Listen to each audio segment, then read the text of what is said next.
Good morning students. Today we are going to continue the chapter structure of atom और हमने अपने previous video में बात की थी how electrons, protons and neutrons were discovered, right? तो अगर आपको याद ही होगा electrons were discovered by J.J. Thomson and then protons were discovered by Goldstein and neutrons were discovered in 1932 by Chadwick, James Chadwick. So आज हम discuss करने वाले हैं different models which were proposed by different scientists from time to time for an atom, जिसमें सबसे पहले आता है थॉमसन मॉडल ऑफ एटम, जो आप लोगों ने क्लास 9th में पढ़ लिया है। वैसे तो मैं आज इसी टॉपिक को आपको पहले रिवाइज करा रही हूँ। थॉमसन मॉडल क्या है? 1904 में after discovery of electrons J Thomson ने जो है एक मॉडल प्रपोज किया एटम को एटम का, and according to which an atom is just like a watermelon. Okay, it was also like considered as a pudding bowl. जैसे एक watermelon के अंदर सीड्स एम्बेडेड रहते हैं, उसमें लगे हुए रहते हैं अंदर कहीं कहीं पर, उस और पुडिंग बोल में यानी खीर के बाउल के अंदर अगर आपने ड्राई फ्रूट्स डाले हुए, रेजिन्स डाले हुए, तो रेजिन्स भी डिस्ट्रीब्यूटेड रहते हैं। बिल्कुल उसी तरीके से एक एटम के अंदर इलेक्ट्रॉन्स डिस्ट्रीब्यूटेड रहते हैं, इधर उधर ऐसे ही पड़े रहते हैं। ठीक है, electrons which are negatively charge. और अगर हम उसको वाटरमेलन से कंपेयर करें तो जैसे वाटरमेलन के जो सीड्स हैं, उन सीड्स को एक तरफ अगर इलेक्ट्रॉन कहा गया है तो वहीं पर जो रेड पार्ट है वाटरमेलन का, that is taken as the positive part, और जितना नेगेटिव चार्ज है उतना ही पॉजिटिव चार्ज भी प्रेजेंट है, और इस तरीके से atom as a whole neutral भी है।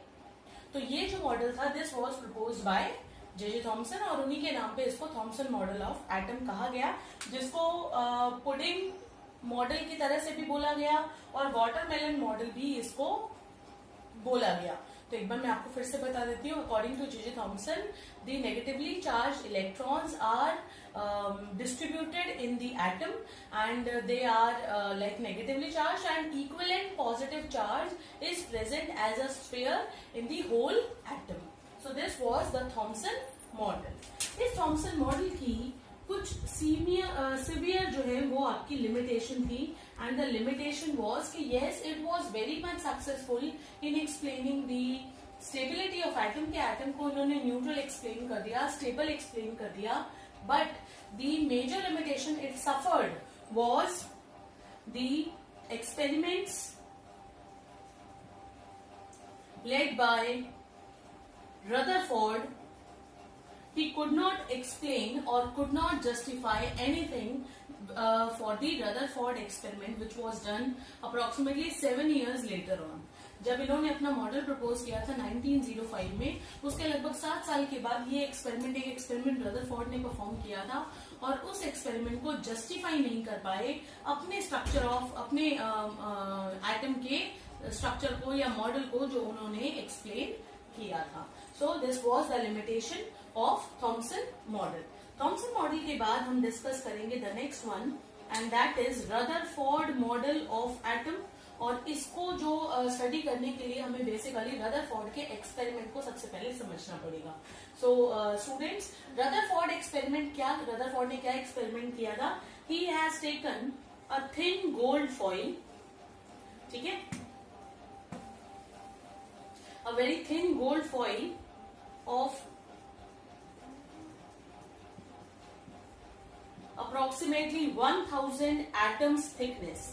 1000 एटम थिकनेस का मतलब है कि गोल्ड की जो फॉइल है वो बहुत ही ज्यादा पतली है। अब गोल्ड को उन्होंने क्यों चूज किया? द रीजन वॉज कि जो गोल्ड होता है इट इज हाईली मेलिएबल, आप उसको कितना भी बीट करके थिन से थिन शीट्स में कन्वर्ट कर सकते हो। So that is why the gold foil has been taken, very thin gold foil has been taken, और उसको स्ट्राइक करवाया गया highly moving, highly speededly moving alpha particle से। आपको रिकॉल करा देती हूँ, अल्फा पार्टिकल जो है उनको हम कैसे रिप्रेजेंट करते हैं? ये होते हैं हीलियम से रिप्रेजेंट 2-4, इस तरीके से हम अल्फा पार्टिकल को रिप्रेजेंट करते हैं। ये मैंने आपको अपने पिछले वीडियो में बताया था। सो स्टूडेंट्स, अल्फा पार्टिकल्स जो है वो यहाँ से किसी सोर्स से हमने निकाल दिए, ठीक है, और उनको फिर स्ट्राइक करवाया किनसे, एक गोल्ड फॉइल से। गोल्ड फॉइल को जिसमें ये मान लिया कि लगभग 1000 एटम्स प्रेजेंट होंगे। और फिर यहां से जो रेज निकली, यानी ये जो अल्फा पार्टिकल इसको स्ट्राइक करके निकले, उसको एक 360 डिग्री के ऊपर एक रोटेट होने वाली जिंक सल्फाइड की स्क्रीन के ऊपर हमने उसको पकड़ा। तो जैसे जिंक सल्फाइड स्क्रीन के लिए भी मैंने आपको बताया था कि एक इस तरह की स्क्रीन है या एक इस तरह का मटेरियल है जिसके ऊपर जब कोई पार्टिकल टकराते हैं, ठीक है, तो वो हम पे स्पॉटिंग्स हो जाती हैं, यानी छोटे छोटे स्पॉट्स बन जाते हैं जिनको स्किंटिलेशंस कहा जाता है। तो ये जिंक सल्फाइड की स्क्रीन जो है ये पूरा 360 डिग्री के ऊपर आर पार इसके रोटेट कर सकती है, यानी जहां से भी रे कहीं पर भी अगर जाएगी किसी भी एंगल पे किसी भी डायरेक्शन में, तो ये जिंक सल्फाइड स्क्रीन कंटिन्यूसली उन पार्टिकल्स को क्या करेगी, पकड़ती रहेगी। कौन से पार्टिकल्स को, जो अल्फा पार्टिकल गोल्ड की फॉइल को स्ट्राइक करके निकले हैं, उन पार्टिकल्स को कैच करने के लिए इसको यूज किया। तो this was the construction and the working of the experiment what he has done, ठीक है, इन द ईयर 1911। 1911 में उन्होंने ये जो है एक्सपेरिमेंटल सेटअप किया था और इस तरीके से एक्सपेरिमेंट को परफॉर्म किया था।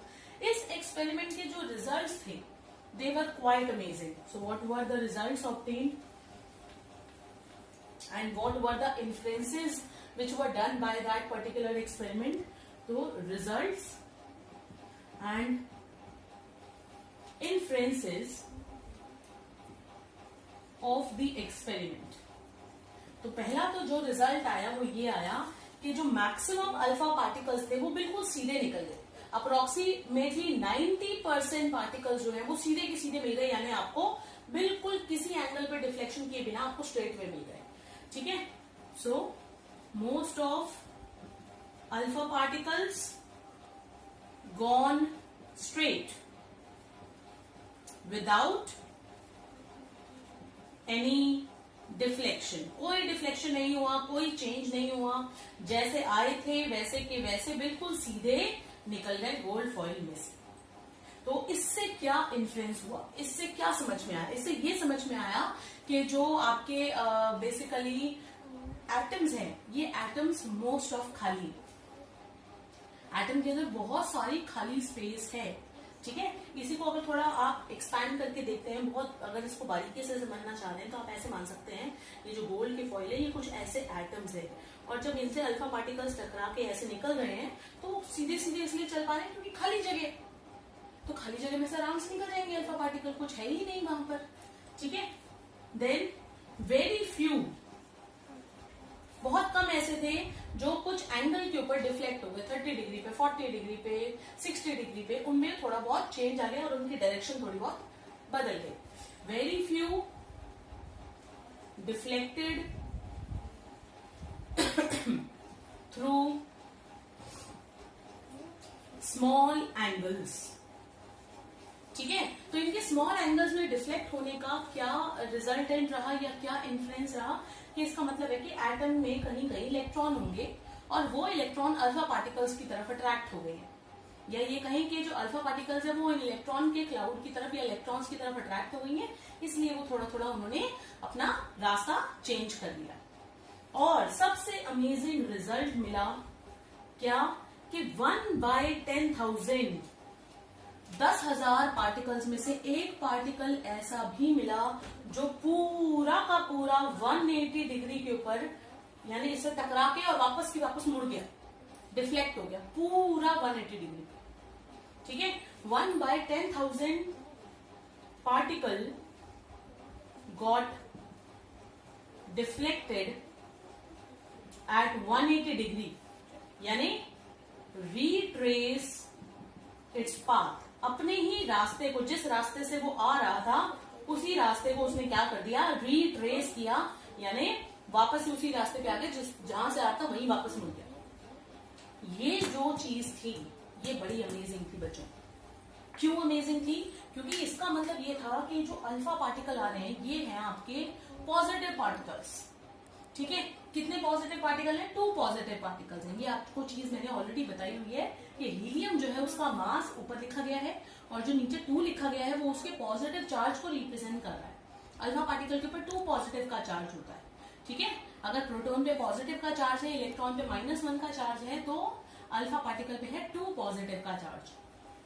तो इतना पॉजिटिव चार्ज अगर पूरा का पूरा वापस आ गया है तो इसका मतलब ये है कि सामने एटम के अंदर कोई ऐसा पार्टिकल रखा हुआ है या कोई ऐसी चीज वहां पर है जो बहुत ही ज्यादा पॉजिटिव है, क्योंकि a positive particle can be repelled by another positive particle only, right? And from this thing the discovery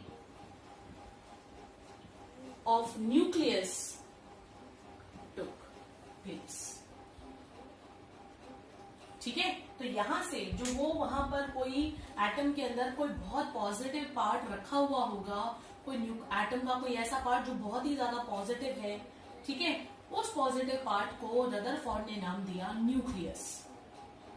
कि एटम वैसे तो पूरा का पूरा खाली है, ठीक है, लेकिन उसके बीच में कहीं किसी पॉइंट के ऊपर एक हाईली पॉजिटिव चार्ज जो है, ऐसा कोई मास रखा हुआ है, बहुत हैवी है वो, ठीक है, और इतना हैवी है कि जब उससे अल्फा पार्टिकल टकराए तो वो टकरा के बिल्कुल ही वापस आ गए, रिपेल हो गए पूरी तरीके से, ठीक है। और वो जो पॉजिटिव पार्ट है that was called as nucleus. Okay, so from here the discovery of nucleus took place and in this way Rutherford ने अपना नया मॉडल प्रपोज किया। उस मॉडल की अब हम बात करते हैं इस एक्सपेरिमेंटेशन और इसके रिजल्ट्स को लेकर के। According to Rutherford, an atom consist of a nucleus which is positive charge mass, ठीक है, and extra nuclear part। Extra nuclear part मतलब न्यूक्लियस के अलावा जो एटम में हिस्सा बचा है उसको बोला गया extra nuclear part. And electrons are present in the extra nuclear part. ऐसा क्यों बोला गया? इसलिए बोला गया क्योंकि इलेक्ट्रॉन नेगेटिव होते हैं, ठीक है, वो न्यूक्लियस के अंदर तो हो नहीं सकते, क्योंकि न्यूक्लियस कैसा माना गया है? पॉजिटिव माना गया है, ठीक है। So this was the model which was proposed bye Rutherford. और यही जो एक्सपेरिमेंट के रिजल्ट थे ये आपके जे जे थॉमसन एक्सप्लेन नहीं कर पाए थे, और इसी वजह से थॉमसन मॉडल